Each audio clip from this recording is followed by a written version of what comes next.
करूंगा हमारे सरपंच कासंडी से संदीप जी आए और थोड़े शब्दों में, क्योंकि आर्य समाजी हैं, बोलते हैं, बहुत बोलना आता है और इनकी बातों में ज्ञान भी है, लेकिन आए और थोड़े शब्दों में अपने विचार रखें। भाई संदीप जी, सरपंच कासंडी।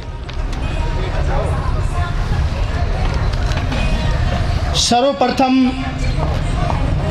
विभिन्न भनवाला ग्रामों से आए हुए महानुभाव और जो गणमान्य व्यक्ति हैं और स्टेज पर उपस्थित हमारे खाप के प्रधान श्री सतपाल जी, अन्य गणमान्य व्यक्ति, इन सब को मैं प्रणाम करता हूं कि मुझे अवसर दिया है स्टेज पर बोलने का, और क्षमा प्रार्थी भी हूं कि मैं थोड़ी देर से आ पाया।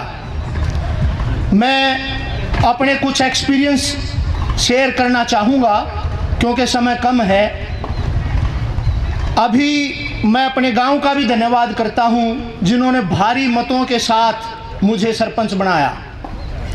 मैं आप लोगों को ये बताना चाहता हूं कि एक मिथ हमारे अंदर कि शराब बांटने से ही सरपंच बनेगा। मैं अपना तजुर्बा शेयर करना चाहता हूं। मैंने एक विचार किया कि ये शराब प्रभावित किसको करती है। मैंने शराब पी ली, मेरे को कुछ फर्क नहीं पड़ता। फर्क किस पे पड़ता है? मेरी पत्नी पे पड़ता है, मेरी माँ पे पड़ता है, मेरी बहन पे पड़ता है, मेरी बेटी के ऊपर पड़ता है, जो हमारे कपड़े धोती हैं, हमारी जूठी थालियां धोती हैं, हमारी सेवा करती हैं, तकलीफ हो तो हमारा शरीर दबाती हैं। वे औरतें कितनी तंग होती हैं इस शराब की वजह से, ये आप सोच भी नहीं सकते। हम सोचते हैं कि शराबी है, दुखी हो रहा है भाई बहुत। शराब क्या दुखी हो रहा है? वो अगर वो नाली में गिर गया तो परिवार लेकर जाएगा। यानी कि एक शराबी व्यक्ति सबसे निकृष्ट व्यक्ति है, पाप का सबसे बड़ा भागी है। क्योंकि जब पाप और पुण्य की बात आती है तो जो व्यक्ति अपने कर्तव्य का पालन नहीं करता वो सबसे बड़ा पापी है। एक पिता होने के नाते एक पिता का कर्तव्य है मेरा, एक भाई होने के नाते एक भाई का कर्तव्य है, और एक पति होने के नाते पति का कर्तव्य है। और आज जब गांव ने मुझे सरपंच बना दिया तो गांव के प्रति भी मेरा कर्तव्य है, और यदि मैं उनका निर्वहन नहीं कर सकता तो मुझसे बड़ा पापी कोई नहीं है। इसलिए जो शराबी व्यक्ति है वो सबसे बड़ा पापी है, ये चीज याद रखना। और जब मैंने ये सोचा, विचार किया, तो मेरे दिमाग में आया कि महिलाएं कितनी तंग हैं, और ये गांव ने भी एक मिसाल बना दी कि बिना शराब के भी व्यक्ति सरपंच बन सकता है। और मैं समझता हूं कि मेरे गांव के अंदर कम से कम शराब बांट के कभी भी कोई इलेक्शन नहीं होगा। शराबी आए मेरे पास, पुराने सरपंचों ने भी सलाह दी, भाई दारू बांटने बिना नहीं बनेगा। लेकिन मेरे पिताजी ने दो टूक बात कही थी कि बेटा सरपंच ना बनना अच्छा है लेकिन शराब नहीं बांटनी, ना शराब के बारे में तने कोई विचार करना। तो मैंने फिर क्या किया, जो शराबी आता मैं कहा भाई क्या 100 रुपए दूंगा और तेरी शराब छुटवाने का पूरा ठेका लूंगा, छोड़ता हो तो बोल। और एक भी व्यक्ति ऐसा मेरे पास नहीं आया जिसने न्यू कहा हो कि मैं शराब छोड़ना चाहता हूं। तो यहीं से आप अंदाजा लगाइए कि कितनी खतरनाक चीज है शराब। हम आर्य समाजी हैं, मैं तो ये कहता हूं शिक्षा से ज्यादा संस्कार की आवश्यकता है। हमारे माँ बाप ने हमारे अंदर संस्कार दिए हैं, जिन व्यक्तियों के अंदर संस्कार हैं, क्योंकि हमारी जो प्राचीन शिक्षा प्रणाली थी वो संस्कारों से भरी हुई थी। आप याद रखो, जब तक हमारे राष्ट्र का नाम आर्यव्रत था, आर्यव्रत को धर्म नहीं है, आर्य का मतलब है श्रेष्ठ विचारों वाला व्यक्ति।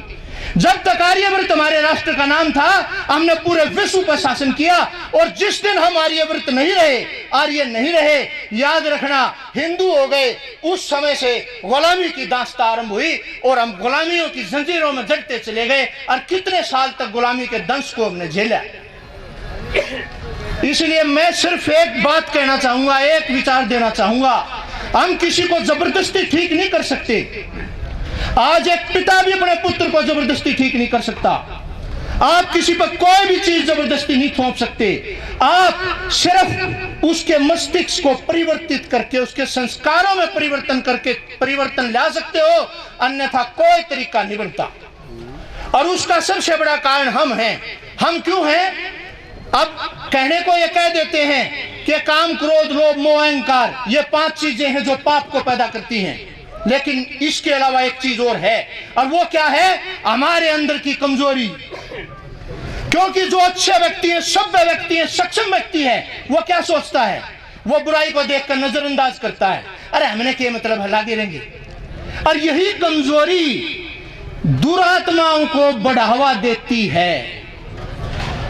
श्री कृष्ण ने अर्जुन को सिर्फ एक बात बताई थी आत्मा के बारे में, कि जब हमारी आत्मा कमजोर हो जाएगी, आत्मिक रूप से हम कमजोर हो जाएंगे, उस समय बिना दिखाई देने वाली बुराइयां, काम, क्रोध, लोभ, मोह, अहंकार जो मौके की तलाश में है, उनको एक कमजोर व्यक्ति चाहिए, वह तुरंत उस पर हावी हो जाती है और पाप को बढ़ावा देती है।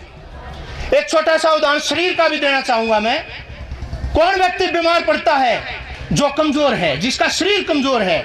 हमें पता है असंख्य बिना दिखाई देने वाले बैक्टीरिया, वायरस, यानी millions of bacteria, virus waiting outside our body to enter in our body.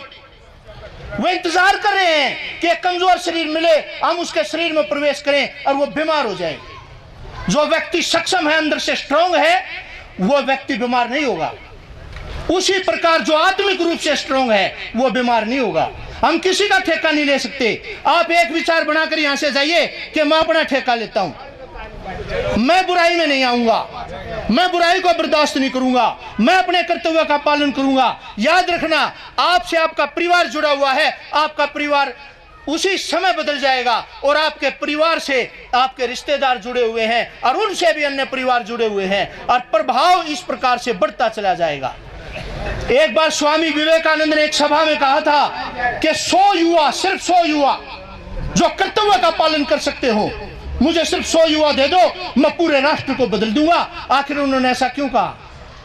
क्योंकि एक युवा हजारों से जुड़ा हुआ है, और वो 100 युवा लाखों से जुड़े हुए हैं। समय की कमी है, और मैं बहुत कुछ है मेरे पास कहने के लिए, लेकिन मैं एक बार फिर से सबका धन्यवाद करूंगा, और ये प्रार्थना करना चाहूंगा कि सिर्फ अपने को हमें संभालने की आवश्यकता है, हमारा गांव गुआन सब अपने आप समझ जाएगा।